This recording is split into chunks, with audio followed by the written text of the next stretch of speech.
রায়হানের সাথে সারাদিন অন্য ছেলেদের সাথে আলাদা কোনো অমিল খুঁজে পেতাম না আমি। ক্লাস মিটিং, প্রেম করা, ক্লাস ফাঁকি দেওয়া, আড্ডা দেওয়া, ট্যুরে যাওয়া, পরীক্ষার আগের দিন রাত জেগে পড়াশোনা করে কোনো রকম পাশ করা, সব একই রকম ছিল, অন্য সব ছেলেদের মতো। শুধু মায়ের ব্যাপারে রায়হান ছিল সম্পূর্ণ অন্যরকম। একদিন সবাই মিলে আমাদের রুমে পার্টি করছিলাম। আমরা 10-12 জন। আড্ডা হচ্ছিল, কার্ড কার্ড খেলা হচ্ছিল, গান হচ্ছিল। রায়হান গিটারে সুর তুলে গান গাইছিল।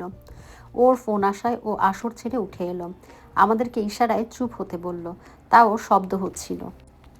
হ্যালো আম্মু। কে? আব্বু তুমি? আম্মু কি হয়েছে? ও শোনার চেষ্টা করছে, তখনও চেঁচিয়ে উঠল, থামবি তোরা? কি আম্মুর কি হয়েছে? ব্যথা পাইছে? হ্যাঁ, শুনতে পাচ্ছি না, কি বলছো? পুরো ঘর যেন ঠান্ডা হয়ে গেল। আমার বুক কেমন যেন ধুপধুপ করছিল। না চাইতেও মনে কিছু আসছিল, যেন খুদে কচুরিপানা সরিয়ে দিলে আবার ফেরত আসছে সেরকম। আমি তো জানি রায়হানের কাছে ওর মা কি। আমি তাড়াতাড়ি ছুটে রায়হানের কাছে যাওয়ার আগে মোবাইল সহ রায়হান পড়ে গেল ধূপ করে মেঝেতে। রুমের সবাই তাড়াতাড়ি করে এসে ঘিরে ধরল রায়হানকে। আমি মোবাইল কানে দিলাম। ওপাশ থেকে কান্না জড়ানো স্বরে কে যেন বলছে, কাল জোহরের পর জানাজা। বাকি কথা শোনার সাহস আমার হলো না। সবাই রায়হানকে ডাকাডাকি করছে, মুখে পানি দিচ্ছে। রায়হানের আম্মুকে আমি কখনো দেখিনি। আমার কাছে রায়হানের আম্মু মানেই ছিল মেরুন রঙের সেই সুটকেসটা। সুটকেসটা রায়হানের সেখানেই পড়ে আছে। তার 2 হাত দূরে দেয়াল ঘেঁষে দাঁড়িয়ে আছি আমি। আমি অপলক তাকিয়ে আছি। যতবার রায়হানের আম্মুর বানানো খাবার খেয়েছি, ততবার মনে হতো উনি আমার মাথায় হাত বুলিয়ে আমাকে খাবার খাওয়াচ্ছেন। সুটকেসটার দিকে তাকিয়ে থাকতে থাকতে কখন যে আমার চোখ বেয়ে পানি পড়ে শার্ট ভিজে যাচ্ছে তা আমার জানাও নাই। অজ্ঞান হয়ে পড়ে যাওয়া রায়হানকে সবাই ডাকছে, কারণ আমরা সবাই ততদিনে জেনে গিয়েছি রায়হান কেমন মা পাগলা ছেলে। সেদিন রায়হানকে আমরা কিভাবে নিয়ে গিয়েছিলাম আমরা জানি না।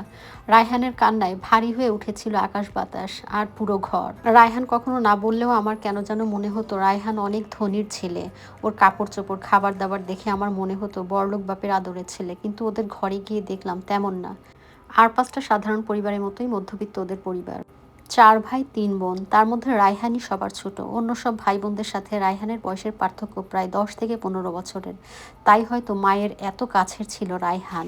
যার কাছে মা আছে এমন যত্ন করার, সে সত্যি সত্যিই তো বড়লোক। তার মতো বড়লোক আর কে হতে পারে? রায়হানের বাবা, ভাই বোন, ভাবি সবাই একসাথেই থাকতো। কারোর সাথে কোনো খারাপ সম্পর্ক নাই, কিন্তু রায়হানের মুখে কারোর গল্প কোনোদিন আমি শুনিনি।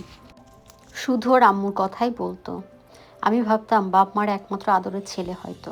রায়হানকে রেখে এলাম আমরা, কিন্তু আমার মন পড়ে আছে সেখানে। রায়হান কি করবে এখন? রুমে ফিরে রায়হানের আম্মুর সুটকেসের দিকে চোখ পড়তেই আমি কেঁপে কেঁপে উঠছি। মুখে হাত দিয়ে হু হু করে কেঁদে উঠলাম। 10 দিন পর ফিরে এলো রায়হান, উস্কো খুস্কো চুল, মুখ ভর্তি দাড়ি। এসেই বিছানায় পড়ে রইল 1 সপ্তাহ। আমি টেনে তুলে খাওয়াতাম। কোনো বেলা খেত, কোনো বেলা মুখই খুলতো না। আমি ওকে ফেলে খুব একটা রুম থেকে বাইরে বের হতাম না। কিন্তু পরের মাসেই ফাইনাল পরীক্ষা, আমাকে ক্লাসে কোচিংয়ে ছুটতে হচ্ছে। এক বিকেলে রুমে ফিরে দেখি বেডে বসে আছে রায়হান। খুব একটা কথা হয়নি। ওর হাতে খাতা কলম, মোবাইল ফোন কিছুই ওঠেনি এই 15 দিনে।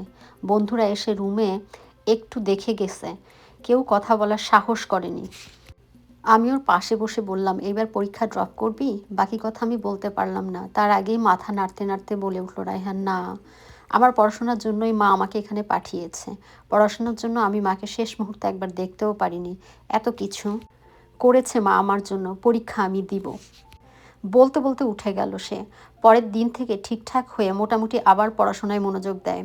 আমার প্রাণপ্রিয় গল্পের শ্রোতারা, আমি গুড়ের সন্দেশ বানাতে বানাতে আজকে এই পর্যন্তই রায়হানের মেরুন রঙের সুটকেসের গল্পটা শেষ করছি। আমি ইনশাল্লাহ আগামী পর্বে শেষ করে দিব। আশা করি এই ইমোশনাল গল্পটা আপনাদের কাছে ভালো লাগবে। ভালো থাকবেন সবাই। আসসালামু আলাইকুম।